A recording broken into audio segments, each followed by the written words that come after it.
Thank you to BQE, the makers of BQE Core, for their support of this episode. BQE Core is the software that makes it easy to manage your projects and people for maximum productivity and ultimate profitability. Learn more at bqe.com.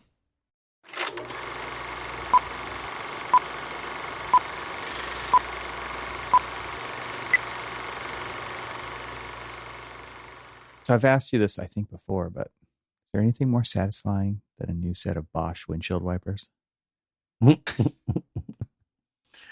I don't think so. Nope. Nothing. There's so many of those like Twitter accounts and Instagram accounts that are like satisfying things to watch. Have you seen those? I don't know if I have. Yeah, they're kind of like a visual ASMR kind of a thing where you're just like, oh yeah, that looks really satisfying. Like the one I saw this morning was a guy resurfacing like a tennis court with this liquid applied, surface that was going to obviously harden, but it was like this blue color, and the way that he was just sweeping it across the surface and getting it all, self-leveling kind of a thing. It's kind of cool to watch those things. That's what windshield wipers are to me. Well, I don't even get rain here. Maybe that's why they're so satisfying. Exactly. So, because one day you might. One day, yeah. I replace those, or to clean the bugs off your windshield. Yeah, that's dust and bugs. I get a lot of replacement kind of. Well, this is one of those things I replace every year. I just kind of have to because the sun just eats them. That's what happens to windshield wipers. So it's funny. It's like you actually don't get your money's worth out of these things living in Southern California. Actually, the reels that I sent you yesterday, that one guy that like was staring at videos, commenting on videos of like big fatty foods. Mm-hmm, mm-hmm, mm-hmm. So just sent you the one where he was, what do we got going on here? Looks like some kind of cool sausage. Cut it open. What are you going to do with that? Oh, it's stuffing that shit with cheese. I'm never going to be a skinny man. What do we got going on here?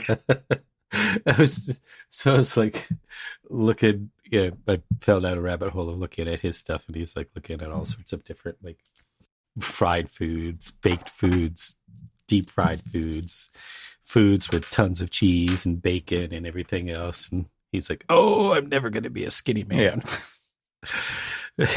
I mean, just this like whimsical way of like looking at things. And so, yeah, I don't know. I fall down those rabbit holes. I don't know if it's windshield wiper caliber stuff or like turn the sound up and listen to this engine. Right. Like, ooh, okay, I will. If you distraction, yes, please. Yeah, like if you tell me so, I shall. Right. Who are you to tell me? Oh, thank you. Don't tell me what to do. Okay, I will.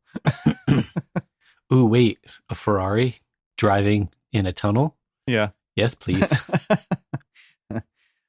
Oh man, so doing some upgrades on my new to me 2007 320,000 mile Toyota Tundra to pull a trailer, and I was trying to navigate the Toyota parts website to find some new, you never know what these things are called, so you just start searching for actually YouTube or Google or whatever, and then somebody tells you what this. I'm looking for like weather stripping for the glass, on the doors, and because it's just again, it's just deteriorated because of the sun. That's what the sun does here. It actually just eats rubber. That's what it's made to do, I guess.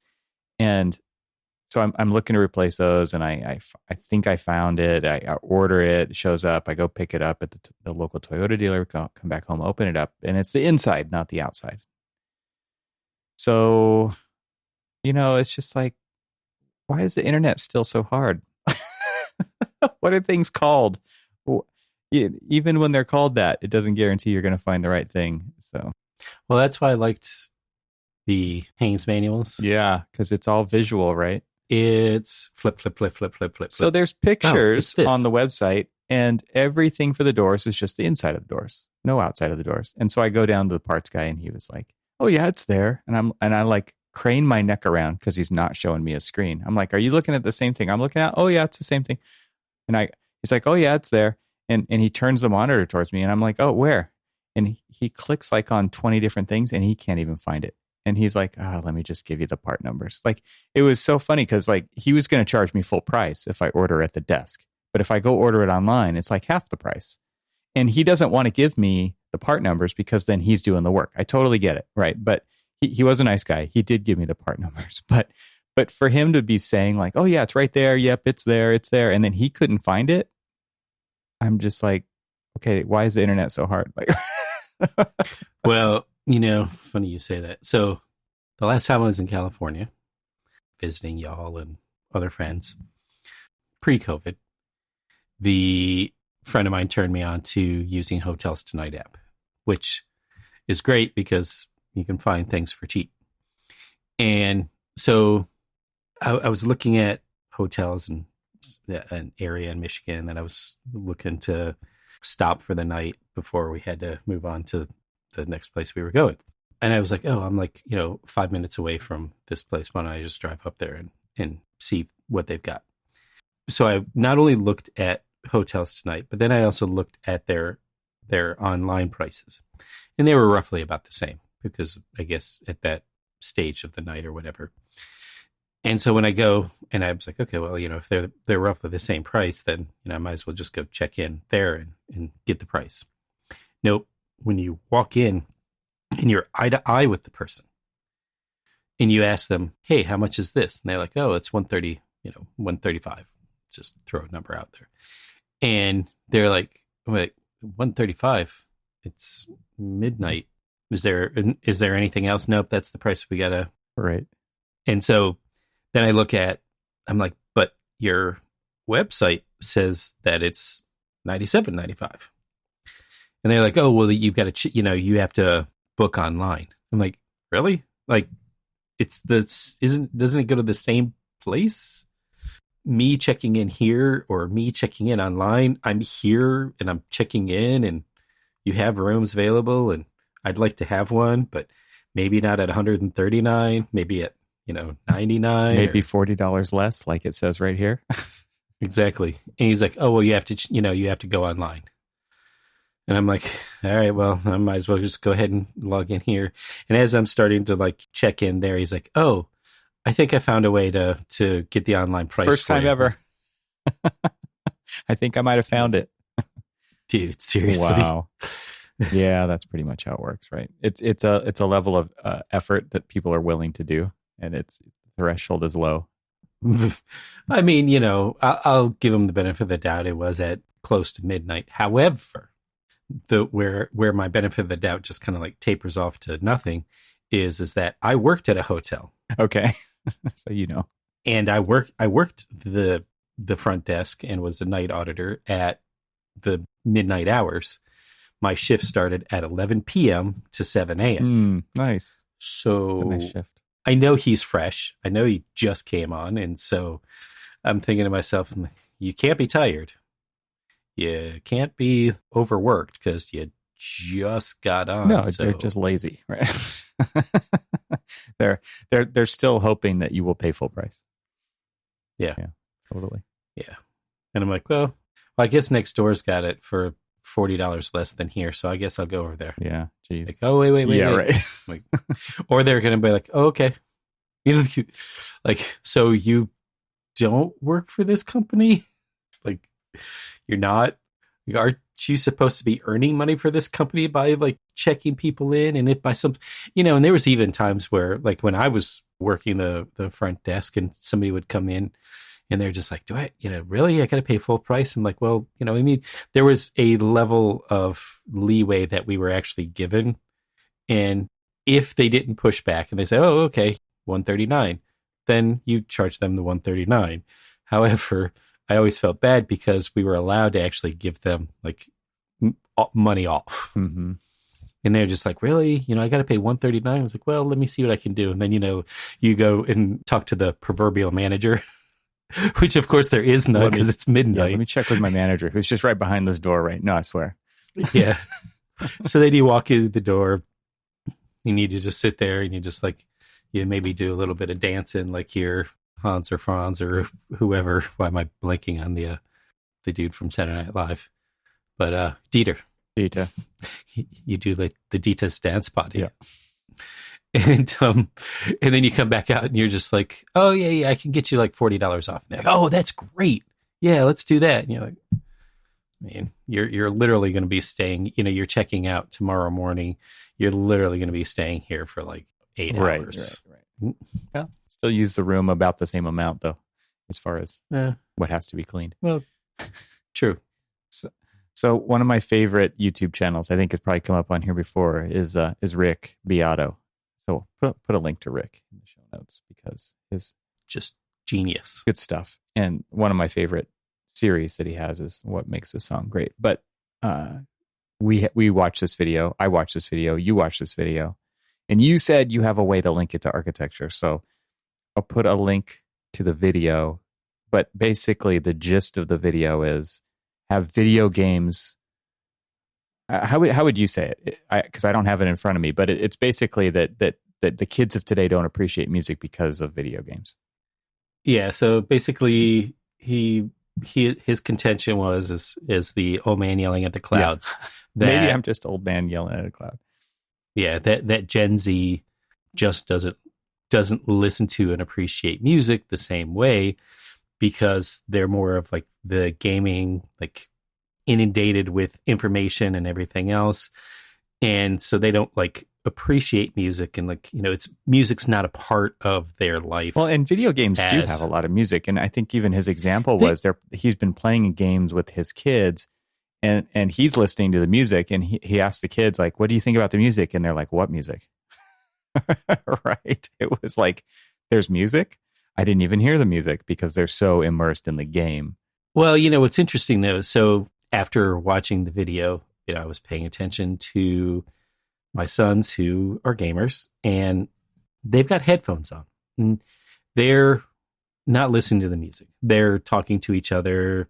They're talking to their buddies that are on the other end of the, the headset and they're chatting up and they're talking and all that other stuff. So they're really, it's a social gathering where they're not in front of each other, where they know the people that they're playing the games with and they're just having, kind of like a sleepover without actually like being in the same room together. But like how we used to like sit up and talk about music or things like that all night long. Listening parties. We were listening parties and What's stuff. That? They weren't like that. Or other things is like I will watch them as they're playing the game and they will have headphones in, but they will have headphones in watching something else. So there's some other stimuli coming into their ear holes where visually they're playing the game.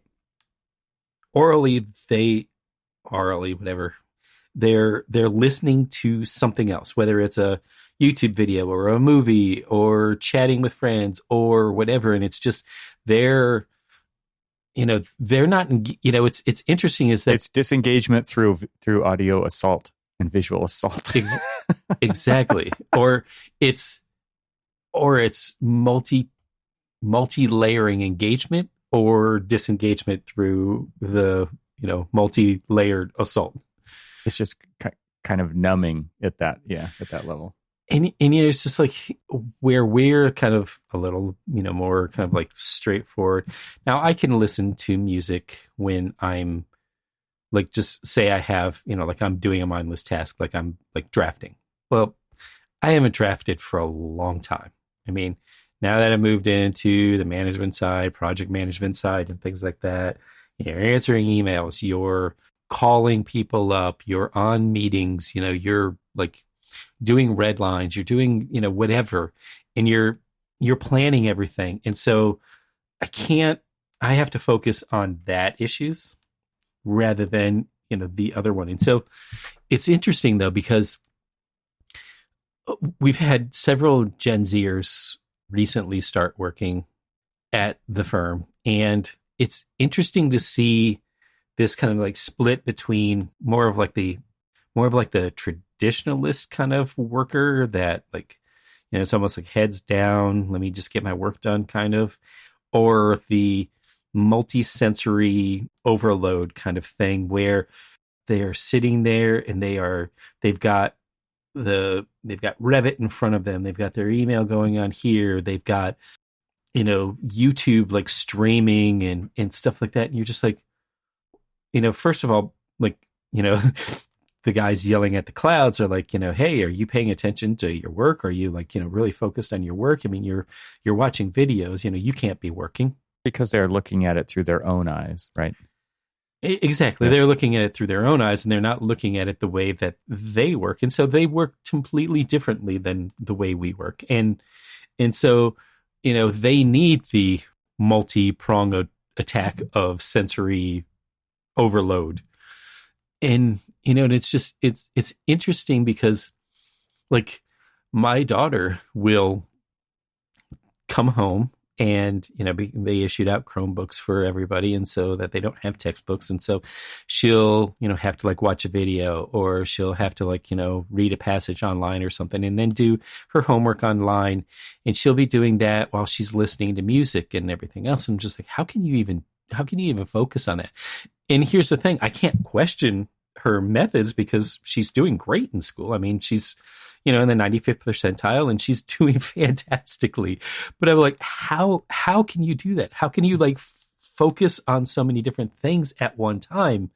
Makes me want to dig into the science of it and actually find out what's going on there, because are they doing fine? Are they doing like what are the long-term effects of this? Can you ever turn anything off? Can you get away from it? And it just seems like there's so many things at play here.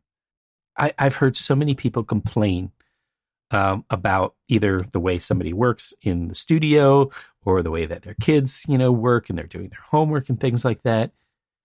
But the people who are complaining are the people who are creating these kids.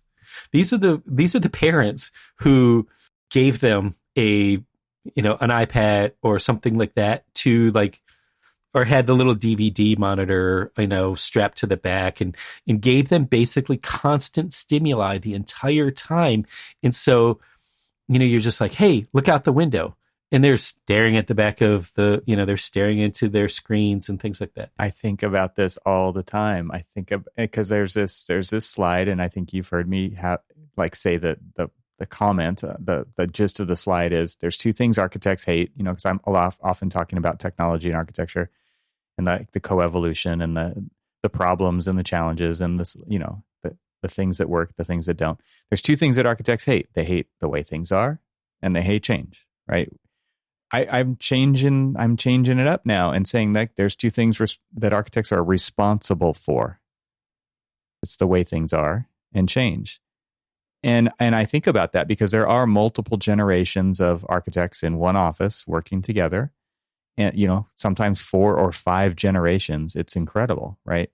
And the old generation yelling at the young generation, or shaking their head or rolling their eyes because they just don't comprehend. They can't communicate. The vocabulary is different. The way they work is different, to your point.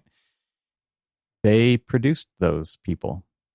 So here's something interesting that I've noticed about priorities or prioritization of work between, like, say, me, who, grew up with the evolution and adoption of hand drafting to computers to, from 2D drafting to computer-aided drafting to Revit and modeling and things like that. And so I've lived through the evolutions of where we are now.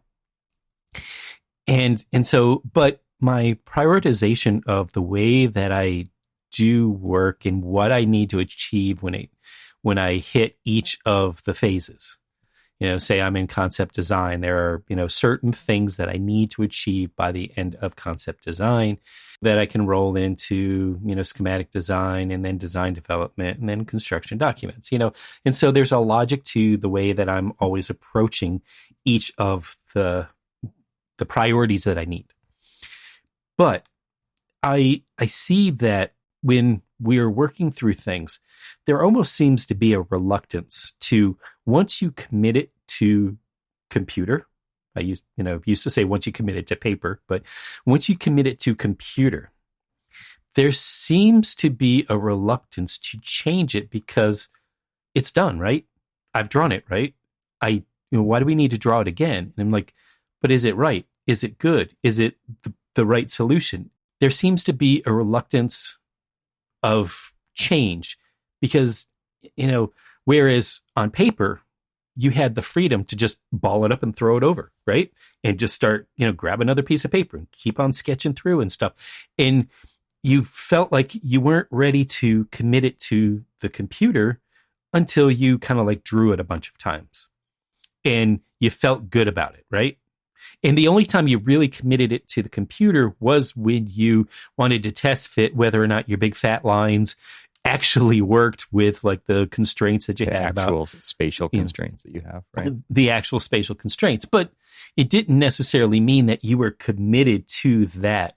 Whereas I've seen over the evolution of the last 3 to 4 projects that I've been working on, where my team is getting younger and younger and are further and further, and especially now that, we've been remote for so long, that, it's almost a one and done, that, I've drawn that. You've asked me to draw this. I've drawn it.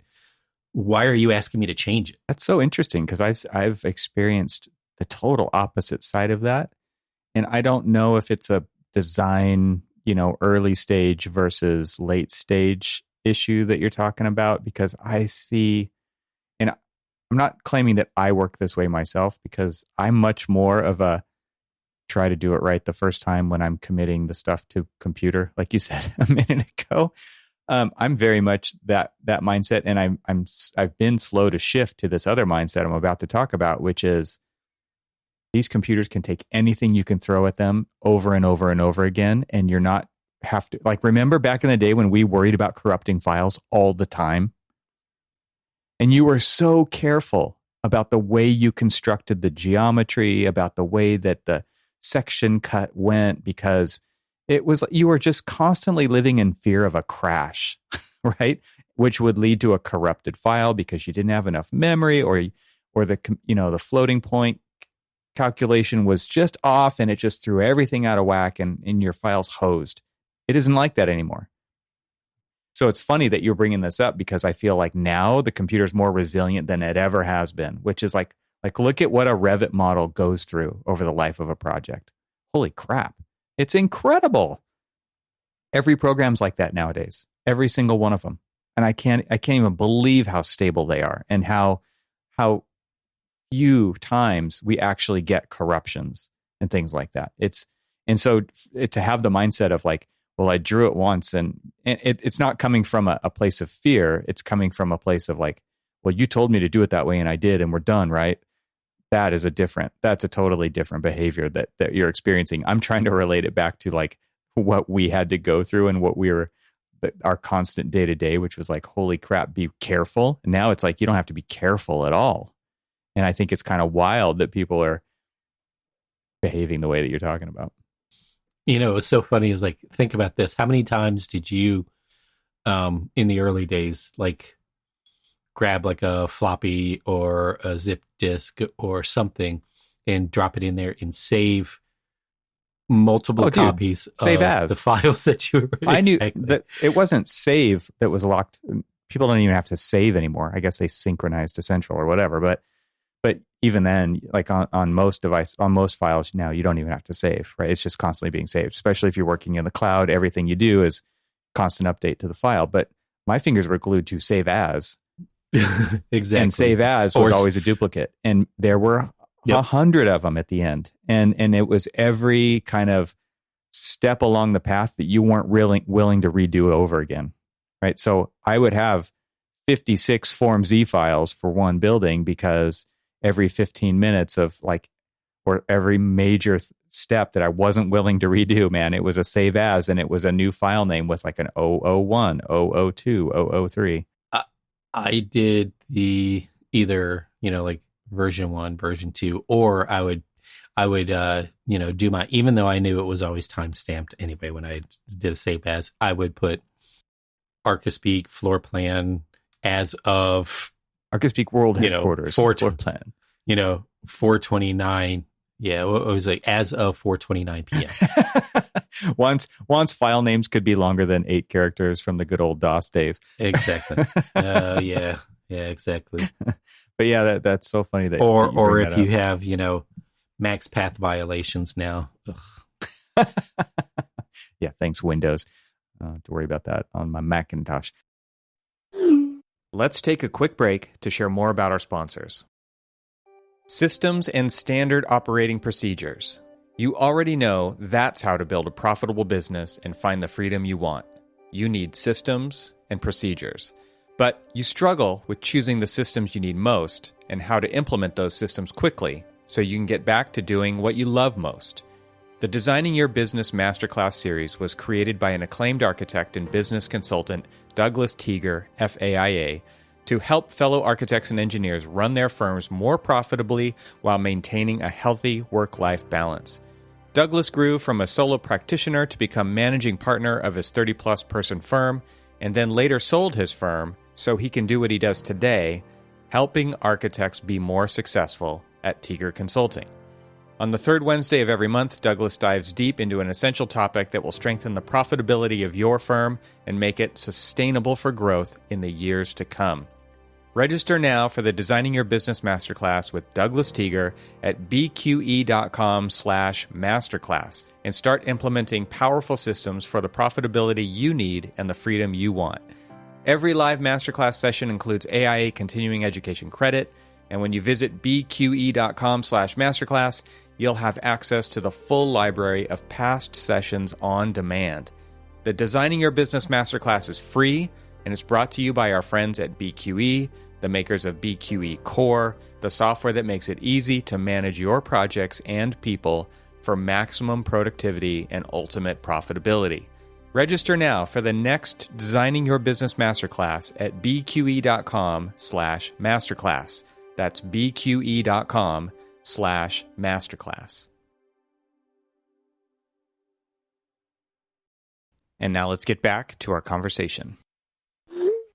I'm interested in how you tie this old man yells at cloud, kids don't appreciate music. I do want to, before you tie that to architecture, I want to tell you my experience, which is my kid that is the last one in the house, plays a lot of video games, really does pay attention to the music because if they are playing video games with people online, it's all text based. And so he's really listening to, I'm sure, the sound effects and all of the things that go along with making it an immersive environment beyond just what's happening on the screen. And he's not talking to his friends. He's listening to, like I said, the sound effects and things like that, but he's also listening to the soundtrack so much so that that's the only kind of music he likes. And so when he's vacuuming the house and he has his headphones on because he wants to listen to music, it's very cinematic kind of music, and he doesn't like any music with vocals in it. And that totally comes from video games for him. I just think that's really interesting. So I think there are kind of interesting connections to architecture, and do people even notice when it's architecture? Like, do they notice there's music when they're playing video games? I think that there's maybe potential connections there. So I'm interested to hear what you're thinking. Well, what's interesting, before you do that, before the reveal. So I've got, or just before the chat. But I mean, so, I was thinking about, you were talking about your kid. And so, I've got one, not a gamer at all, but she is so deep into music. I mean, a lot of times, yes, it does come from I'd say, here's the funny thing is, it's not even, I guess it is my influence because it is my playlists of things that she pulls together, but she kind of curates it herself. And, she, builds things off of like, here's a mood playlist. And, That's so, interesting. whether it's like Alice in Chains or Red Hot Chili Peppers or whatever, I mean, she's into kind of the, kind of XM channel. It's, you guys go on these long drives and you're listening to Well, we also do the whole like music roulette kind of things. But I mean, so where I was going is like all of my kids appreciate music. And so even though like the boys are gamers, they all have their own distinct tastes in music. It all kind of like originated from my brand of music, which was, kind of like grunge and stuff like that. And then, the older kids listened to punk, but now they've evolved into, I'm not sure if you've ever heard of like King Gizzard in the Lizard Wizard. No. Well, you have now. Okay. I'm gonna write that down. which is my oldest son's kind of like jam right now. Very unique, very, very, just by the very name of it, it's a very unique sound. And so then, you got the other one. Every time I jump in the car, he's changed the station to like Ozzy's Boneyard and stuff. I'm like, ugh. And then thankfully the girl is still, like listening to, thankfully she's still listening to the same stuff I do. So we're good there. But so this, what I was saying earlier about the way they, the way that kids don't, the way that like Rick was saying that, kids don't appreciate music the way that we do. I don't necessarily know if that's true in my experience when it comes to our, like, working in an office and stuff, because I see the way that they work. I think that it's just definitely, it has an influence on the amount of like input that they have coming at them at all times. And, you walk around and you just look at like all of the different things that they have open on the 3 screens that everybody has now as standard. And, I don't question, oh, hey, I see that you're streaming a video. Now, if they're only staring at the video all day long and I haven't seen them like, move the mouse, maybe that might be one thing. But for the most part, I see them working, and it's just the way that they need to work, the stimuli that they need to actually do their job that's different from us. And when I was thinking about like the way that he, was talking about that, I was also thinking about, okay, like I used to have a mental Rolodex of different architecture. And when we would sit around and we would talk about like design ideas for different buildings and stuff, I would be able to like rattle off, oh, and that's like da da da da da.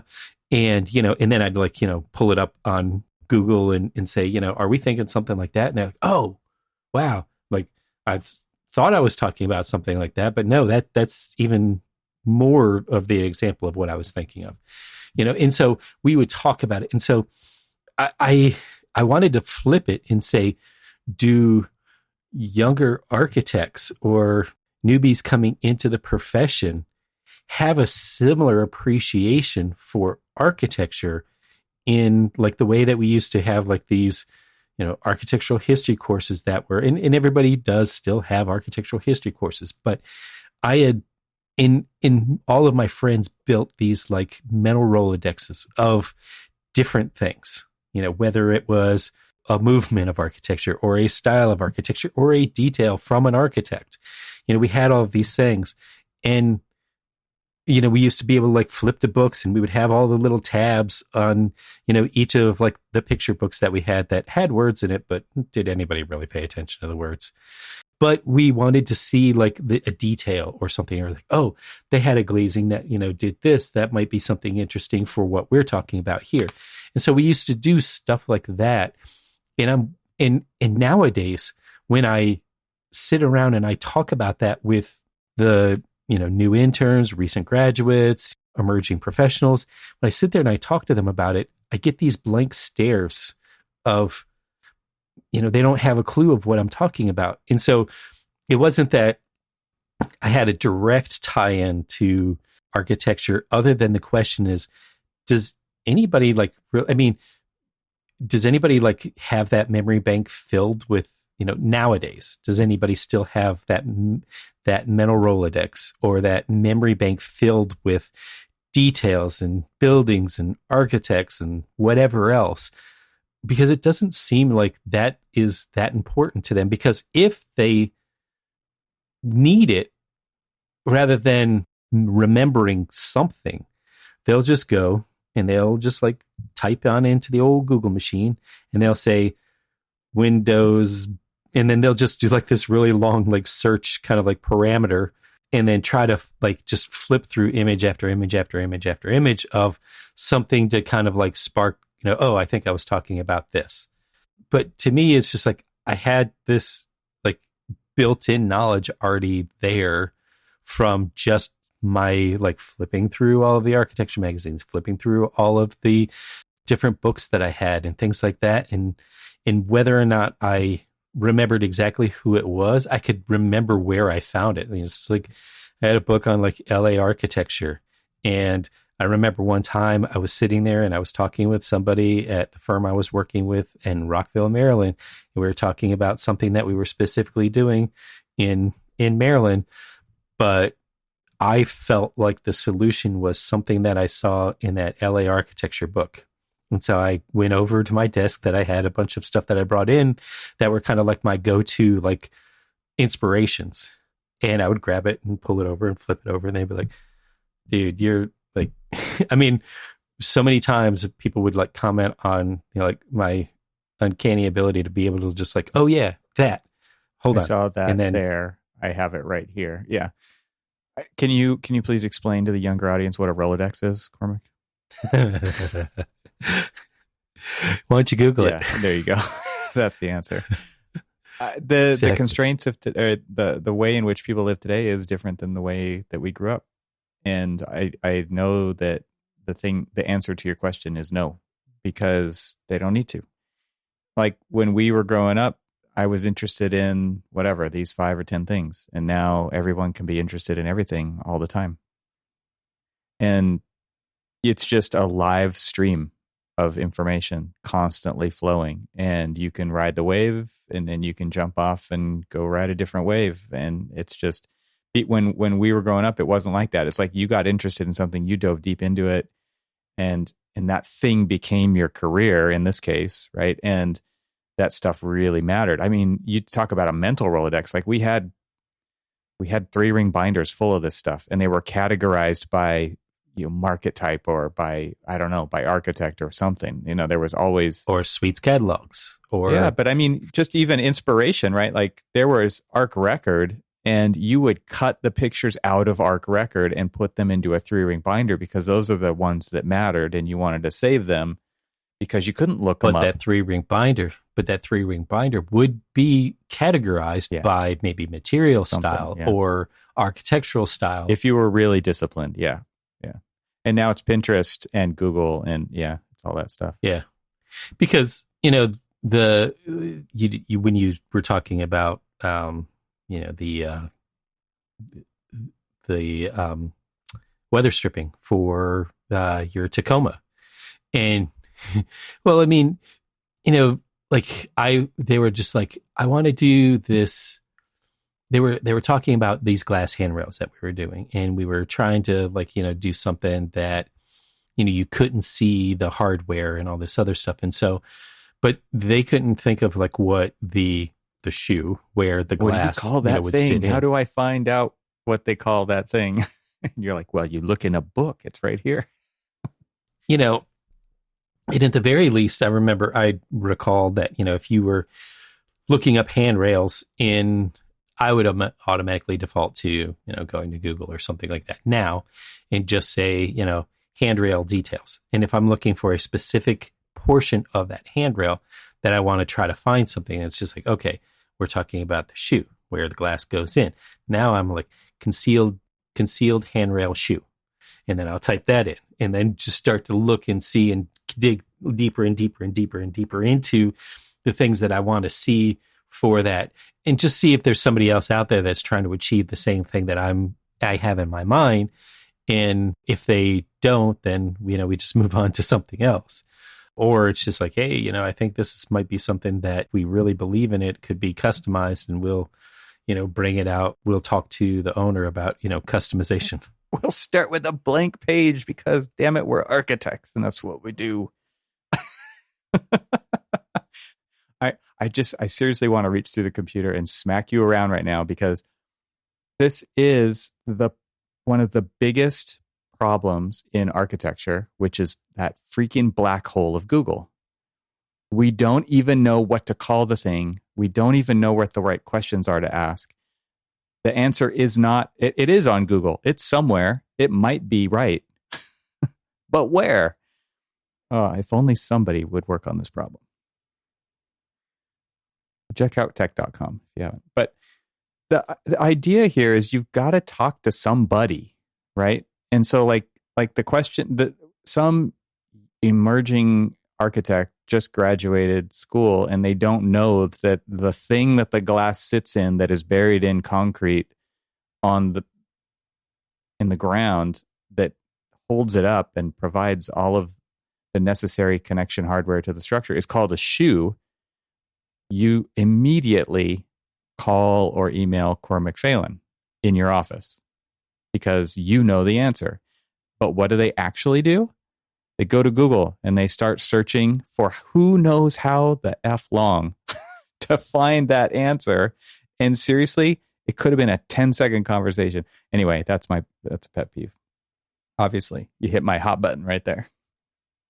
But it's happening everywhere all the time. And you said like, well, and if we can't find it, like when do you call it? Like, oh, I couldn't find it.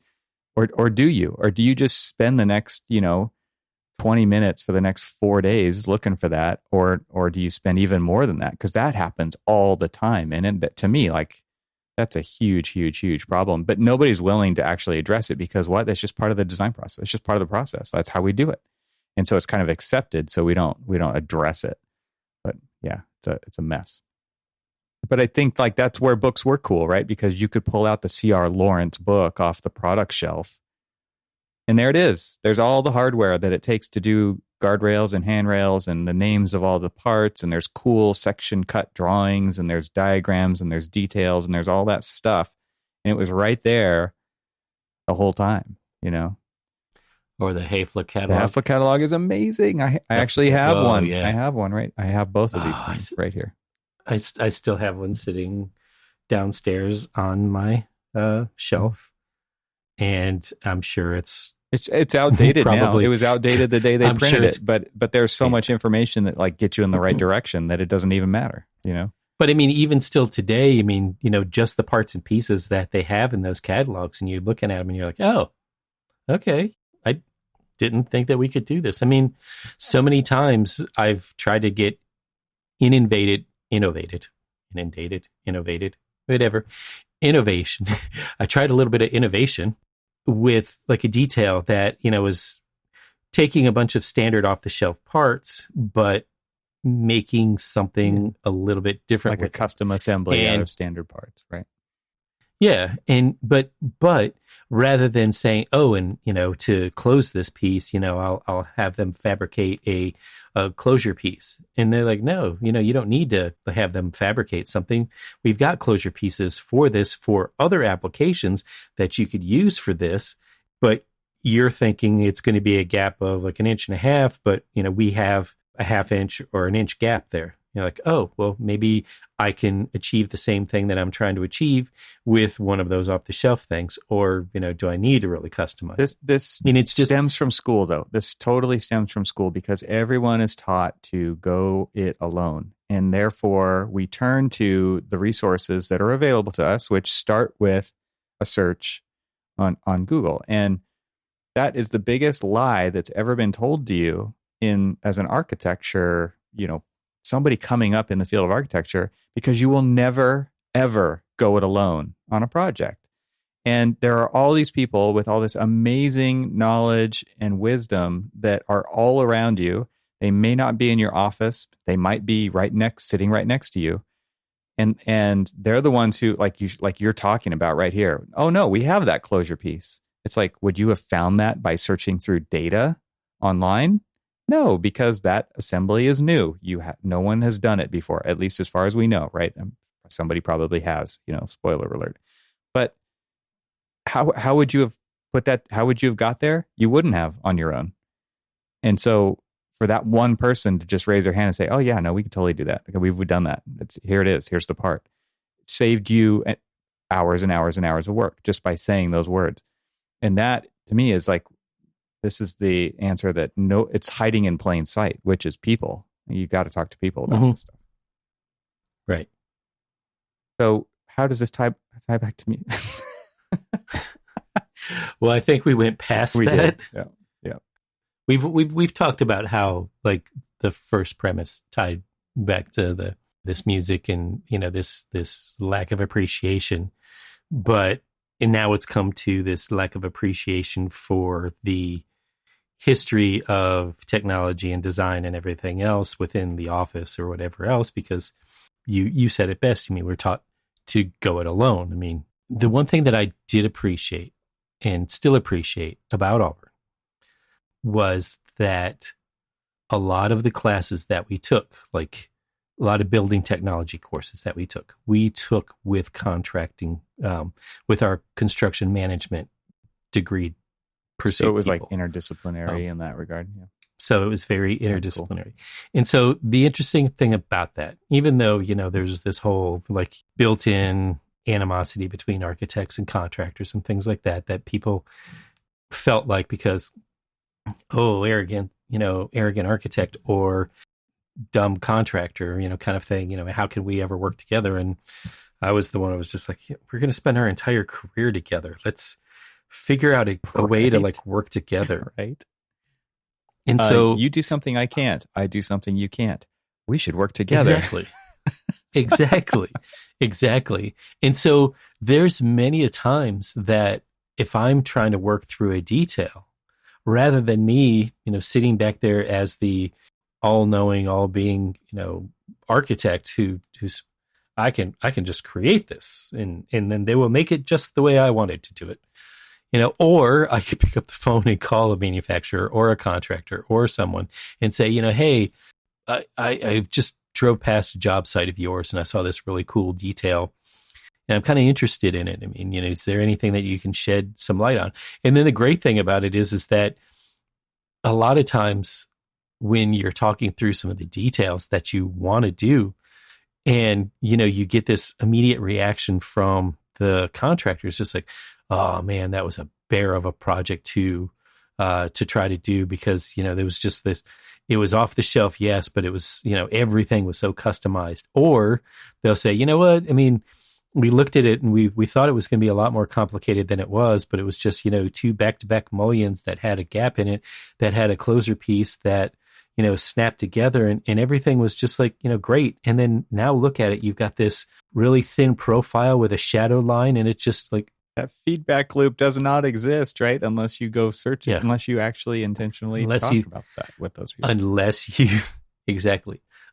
you put down the Google machine and talk to real human beings every once in a great while to like really talk through that process. Because I mean, everyone thinks that the process itself is just us. Okay, we thought about it. You go build it exactly the way I drew it. Man, if that would be the case, then there wouldn't be RFI 1 in the world. There wouldn't be change order 1 in the world. There wouldn't be ASI 1 in the world. There would just be, they built it exactly the way I drew it. But when reality strikes and we realize that we really should be talking together with each other, with the people who are swinging the hammers, which are manufacturing those details and things like that. I mean, we sat there on some details. In fact, we were just this past week, over the past like week and a half, actually, we went back and forth to the manufacturer's yard with some metal details that we were working on. But they're the same people who were also working on some of these reveal details that we wanted for our curtain wall. And, we went back and forth on, some of these details, and they stretched the manufacturer, they stretched the construction detailers and the installers. And, we talked about it as a group of not just the designer with the vision of it, this is what I want, but all the way to this is the person who's going to be installing it. And they're the ones that are ultimately responsible for being able to deliver a product that hits your design parameters. And so everybody in between, the manufacturers, the installers, the contractor, everyone all got a chance to sit there and talk through all of this stuff and actually come up with the details that we all believed and kind of like put our stamps on it of like, yeah, this is going to work. And is it 100% exactly like the idea that I had floating in my head for it? Not 100%, but pretty damn close. And look how much faster you got to the answer too, right? Not only did I get to the answer faster, but I also got buy-in on everybody else that's going to be a part of this journey of getting to the actual physical reveal detail. because if they can't get to that revealed detail and they're just looking at what I put on paper, and then ultimately I have to just live with whatever it is that they're going to build, because once they build it and they're like, well, this was as close as I could get to the detail that you wanted. And then you're like, no, you got to rip that out. And then the owner's just like, well, that's going to be a delay. And, then you've got all of these other like things. Well, and there's pressure not to rip it out, right? Like, we'll just live with it. And then your reputation suffers later because of that, and all these things. And then they're just like, oh, look at Cormac. I mean, look at how like chintzy his detailing is. And, you're just like, man, I if I would have just talked with the right people to try to work through and like, really envision, like work through the vision of this detail. And every single one of our window details that we did on this building that's now under construction, we passed by the manufacturers, the installers, the detailers, everyone, and got it to the point where everybody felt comfortable that the details that I had in my head were going to be what they could achieve out in the field. Yeah, that's important.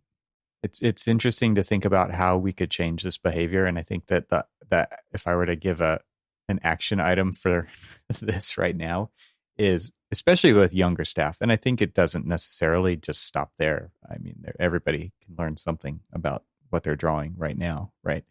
Give an assignment before you draw the next thing.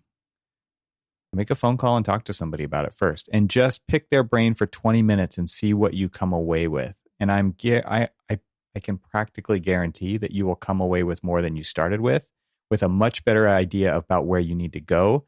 What are the right questions to ask? What are the right things to think about first, rather than just this kind of blind search into a sea of information that is not specific to the building industry, the region that you're building the building in, doesn't have the most current information. Like, there's so many downsides to the typical approach, which is today's approach of finding data and information. Just instead spend 20 minutes on the phone with somebody who knows what they're talking about. And that might not be the easiest person to find, but who knows is that gray-haired Cormac over there in the corner. If you don't know Cormac, you know somebody who probably knows. Is my point. Yeah. Right. And you can just say, look, call this person. She knows everything about curtain wall. Talk to her for 20 minutes before you start drawing. Absolutely. And that's the thing, is just like, there seems to be this interestingly weird reluctance. And so this is my yelling at the clouds. But there seems to be a reluctance of people just picking up the phone and having the conversation with somebody about something that you're working on, so that you can at least guarantee that either it's going to work, or it's something that, just nobody's going to be able to do. And maybe your efforts are better suited to go after plan B. Because, it's something that's kind of interesting too, because this kind of almost, let's just call it gamer mentality of just like, let's just do that one and done kind of thing that we were talking about earlier about, like, I don't want to do these changes. Well, what if you not doing those changes means that the detail that you drew, but you didn't want to change, can't actually be built? And so you've done a rendering, you've done the song and dance to sell that idea to the owner. No, you just need to send that person a bill, like make up some invoice, some PDF that you could fill out, and you can just email it to them after they draw something like that, and you can bill them for the change order that's going to happen. Right.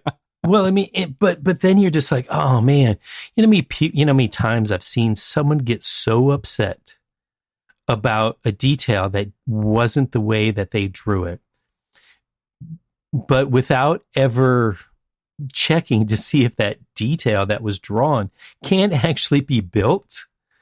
So if you don't go through that effort of, can this be built? Yeah. Then diligence, yeah. You sort of get what you get. Don't throw a fit. It's just like, whoa. But then you do throw the fit, and then you just like, now I have to like justify that, this doesn't look like the rendering. It's just like, well, you know what? It was never going to look like the rendering. Yeah. So many times. Oh my God. I need to stop before I start something else here, because so many times I get so frustrated with young designers, and they're, this just like, this is, look at this. This is, going to be amazing. I'm like, yeah, okay. But what happens when you put the structure in behind it? Is it still going to be that thin? Is it still going to be able to achieve like that? I mean, right now you've just got a series of floating planes. I mean, how is this going to work? Stop with young designers.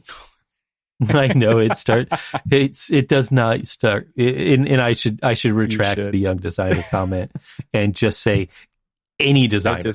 Ouch. Of any and every age. It's funny when you do see those 20-foot overhangs that are 6 inches thick. I'm just going to put that out there. It's not, age is not the, it could. Oh no, you could make that work, right? It worked last time that it turned into 30 inches, right? Gravity. Levitation. Oh, good times. Thank you to BQE, the makers of BQE Core, for their support of this podcast episode. Visit bqe.com/masterclass to register for the next Designing Your Business Masterclass. Thanks for listening. This show is part of the Gable Media Podcast Network. See all the shows at gablemedia.com. That's GABLMEDIA.com. You can help support what we're doing here by leaving a 5-star review on Apple Podcasts to help get the word out, and don't forget to share it with your friends. We'd love to hear from you, so leave a comment on the website at archispeakpodcast.com, where you can find our entire catalog of shows. Talk to you soon.